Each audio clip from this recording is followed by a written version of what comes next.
अस्सलाम वालेकुम स्टूडेंट्स। आज के इस लेक्चर में हम डिस्कस करेंगे evolution of microbes into diversifying ecosystem. इस टॉपिक में हमने ओरिजिन ऑफ लाइफ को डिस्कस नहीं करना, ना हमने डिफरेंट माइक्रोब्स की एवोल्यूशन को डिस्कस करना है, बल्कि हम इस टॉपिक में देखेंगे कि जो डिफरेंट इकोसिस्टम्स हैं इसमें किस तरह से डिफरेंट माइक्रोब्स ने सर्वाइव किया हुआ है। तो पहले कुछ फैक्टर्स देख लेते हैं जो इस पे बहुत ज़्यादा असरअंदाज होते हैं माइक्रोब्स की ग्रोथ पे, उनके सर्वाइवल पे। देन हम बात करेंगे हर एक इकोसिस्टम में बैक्टीरिया, फंजाई, प्रोटोजोआ, अल्जी वगैरह की, ठीक है। इन सब के सर्वाइवल, मोड ऑफ न्यूट्रिशन की बात करने वाले हैं। तो फैक्टर्स इसमें 5 फैक्टर्स जो हैं बहुत ज़्यादा इफ़ेक्ट कर रहे होते हैं इनकी ग्रोथ रेट पे। ह्यूमिडिटी है, लाइट है, टेम्परेचर, पीएच, न्यूट्रिएंट्स। तो सबसे पहले ह्यूमिडिटी क्या होती है? अगर डैम्प कंडीशन होगी तो ये प्रमोट करेगी ग्रोथ और रिप्रोडक्शन को, लेकिन अगर ड्राई कंडीशन होगी तो इससे क्या होगा, जो माइक्रोब्स हैं वो लेस एक्टिव हो जाएंगे, जिसकी वजह से इनकी जो ग्रोथ है और रिप्रोडक्शन है वो डिक्रीज हो जाएगी। इसी तरह जो लाइट है, कुछ ऐसे माइक्रोब्स होते हैं जिनमें क्लोरोफिल मौजूद होता है। अब जिनमें क्लोरोफिल प्रेजेंट है उन्हें लाइट रिक्वायर होती है फोटोसिंथेसिस के लिए, लेकिन जैसे बैक्टीरिया और फंजाई हैं ये डार्क इन्वायरमेंट में ग्रो करते हैं, यानी कि लाइट की एब्सेंस में ग्रो बेटर तरीके से करते हैं as compare to presence of light. और कुछ माइक्रोब्स ऐसे हैं जो यूवी लाइट की वजह से किल हो जाती हैं। अब हम न्यूट्रिएंट्स की बात करते हैं। अगर सफिशिएंट अमाउंट में न्यूट्रिएंट्स प्रेजेंट हैं तो इसका मतलब यह है कि वो इंक्रीज़ करेंगे ग्रोथ रेट को माइक्रोब्स की, और अगर न्यूट्रिएंट्स लिमिटेड हैं तो जो ग्रोथ है वो भी लिमिटेड होगी इनकी। इसी तरह जो लाइट और टेम्परेचर और पीएच की बात करें, ये आपको डायग्राम में टेबल में टेम्परेचर और पीएच दिखाई गई है। ये बेसिकली ऑप्टिमम पीएच है। ऑप्टिमम, ये डिफरेंट माइक्रोब्स जो हैं इनके ऑप्टिमम पीएच है और ऑप्टिमम टेम्परेचर है, जिस पे ये जो माइक्रोब्स हैं इनका ग्रोथ रेट बहुत ज़्यादा होता है। अब हम देखेंगे अगर इनका ग्रोथ रेट, इनकी जो ऑप्टिमम पीएच और टेम्परेचर इनको कम किया जाए या टेम्परेचर और पीएच को ज़्यादा किया जाए तो क्या इफ़ेक्ट होगा इनकी ग्रोथ पे। हमें पता है जो डिफरेंट इकोसिस्टम है उनका टेम्परेचर सेम नहीं होता, ना उनकी पीएच सेम होती है, क्योंकि अगर हम डेजर्ट की बात करें तो डेजर्ट में क्या होता है, टेम्परेचर बहुत ज़्यादा हाई होता है दिन टाइम में और रात को बहुत ज़्यादा लो होता है। अगर टंड्रा की बात करें तो वहाँ तो आइस ही आइस होती है या फिर स्नो होती है, मतलब वहाँ पे टेम्परेचर बहुत ज़्यादा लो होता है। तो इस तरह हम अब डिफरेंट इकोसिस्टम में सर्वाइवल देखते हैं इनका किस तरह से हुआ। ये आपने ऑप्टिमम पीएच देख लेनी है और ऑप्टिमम टेम्परेचर देख लेना है कितना कितना इन डिफरेंट माइक्रोब्स का है, ठीक है। अब इकोसिस्टम की बात करें तो इकोसिस्टम के भी आपको पता है 2 फैक्टर होती हैं, एक होता है बायोटिक, एक होता है एबायोटिक। जो बायोटिक फैक्टर होता है उसको हम बोलते हैं बायोडाइवर्सिटी, और जो जियो यानी कि एबायोटिक होता है उसको जियोडाइवर्सिटी बोलते हैं।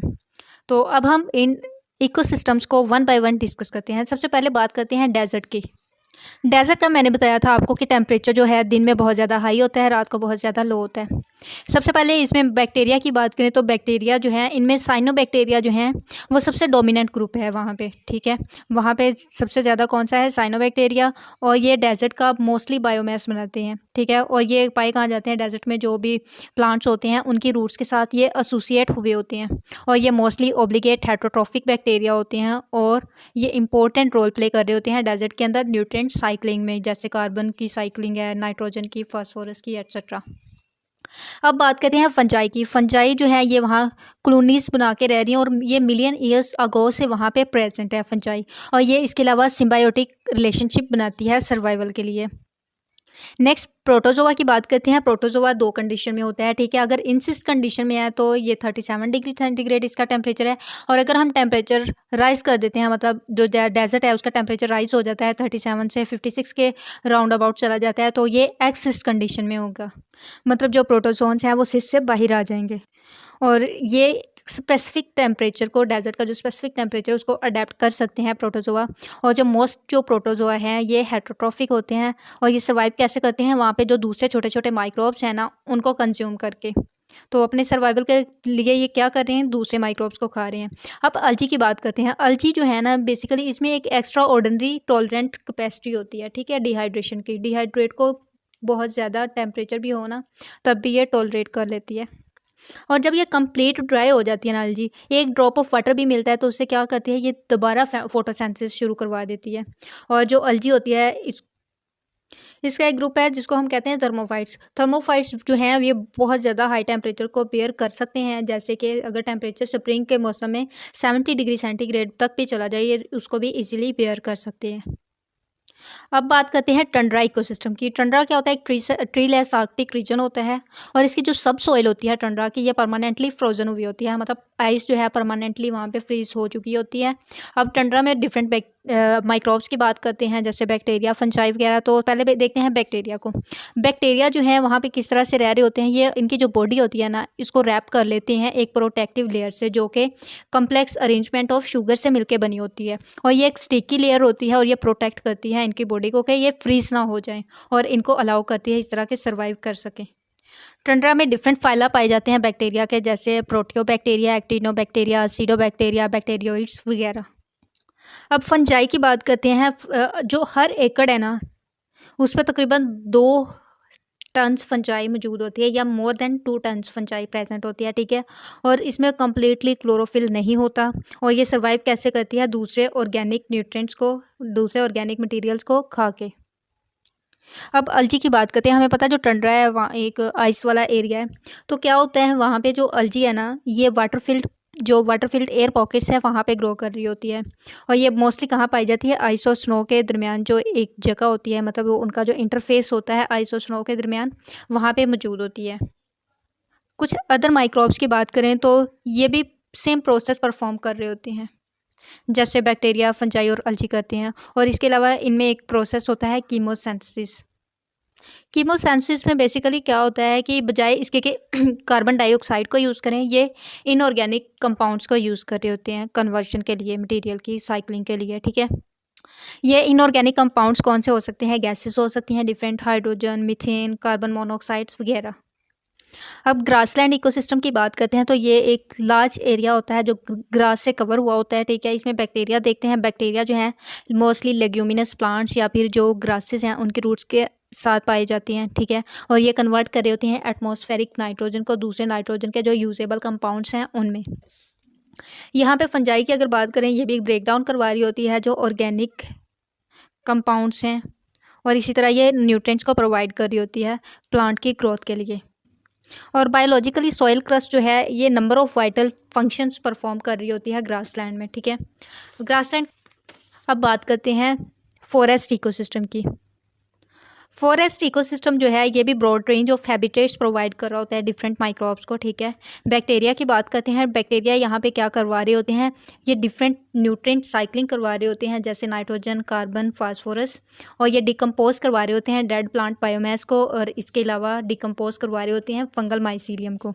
फंजाई की बात करें तो ये भी कंपोनेंट होते हैं डिकम्पोजर्स के, डिकम्पोजर सिस्टम जो है उनके किसी भी इकोसिस्टम में। और ये क्या करवा रहे होते हैं? जो भी लीव्स जो फॉरेस्ट में के जो ट्रीज हैं उनसे गिरती हैं फॉरेस्ट की सरफेस पे, ये उनकी ब्रेक डाउन करवाते हैं और वहाँ से न्यूट्रिएंट्स को रिलीज़ करवा देते हैं, और ये वाइटल होते हैं ग्रोथ और सर्वाइवल के लिए ट्रीज़ की, ठीक है। और फंगस क्या कर रही होती है? कार्बन और नाइट्रोजन के कंटेंट को डिक्रीज़ करवा रही होती है, और वहाँ के जो इन्वायरमेंट है उसकी पीएच को इंक्रीज़ करवा रही होती है। अगर डेजर्ट में फंगल जो है डिक्रीज़ हो जाए तो स्पीशीज़ की जो डाइवर्सिटी है वो इंक्रीज़ होना शुरू हो जाएगी। अब अलजी की बात करते हैं, तो अलजी सेम प्लांट वाला ही प्रोसेस कर रही होती है, कार्बन डाइऑक्साइड को इन्वायरमेंट से ले रही होती है और ऑक्सीजन को रिमूव कर रही होती है, रिलीज़ कर रही होती है। लेकिन ये कार्बन डाइऑक्साइड फास्टर एब्सॉर्ब कर रही होती है as compare to other plants. अब वेटलैंड इकोसिस्टम की बात करते हैं। इसमें जो बैक्टीरिया होते हैं ये साइक्लिंग करवा रहे होते हैं न्यूट्रिएंट्स की, जैसे कि दूसरे इकोसिस्टम में भी करवा रही हैं। और साइनोबैक्टीरिया जो हैं इसमें प्राइमरली फोटोसिंथेटिक बैक्टीरिया होते हैं, और ये सिम्बायोटिक रिलेशनशिप बना के रहते हैं दूसरे नाइट्रोजन फिक्सिंग प्लांट्स जो होते हैं उनके साथ, और ये रिलीज़ करते हैं न्यूट्रिएंट्स को।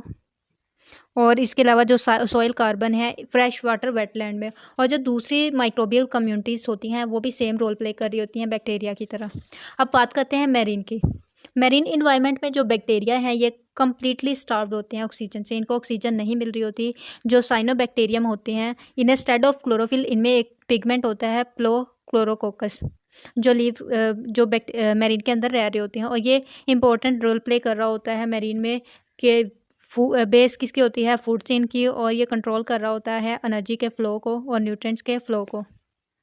अब अलजी की बात करते हैं।